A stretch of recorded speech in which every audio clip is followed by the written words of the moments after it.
விடுமுறை தினம் என்பதால் குற்றாலத்தில் ஏராளமான சுற்றுலா பயணிகள் குவிந்தனர். கூடுதல் தகவல்களுடன் இணைகிறார் செய்தியாளர் தேவராஜன். தேவராஜன், விவரங்களை நீங்க பதிவு செய்யலாம். இந்த ஆண்டு தென்மேற்கு பருவமழை முன்கூட்டியே துவங்கியதால் குற்றாலத்தில் அனைத்து அருவிகளிலும் தண்ணீர் வரத்து முன்கூட்டியே சீசனும் முன்கூட்டியே துவங்கியது. துவக்க காலத்தில் அருவிகளில் வெள்ளப்பெருக்கு ஏற்பட்டதால் சில தினங்களாக குளிக்க தடை விதிக்கப்பட்டிருந்தது.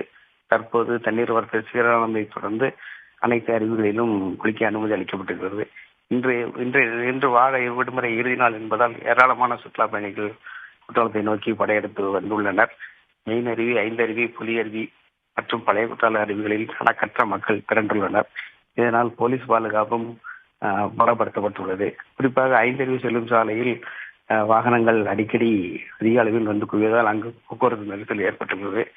அங்கும் கூடுதல் போலீசார் பாதுகாப்பு குறித்து போக்குவரத்தை ஒழுங்குபடுத்தியுள்ளனர். இதனிடையே சுற்றுலா பயணிகள் கவர்வதற்காக படகு சவாரி நேற்று துவக்கி வைக்கப்பட்டது.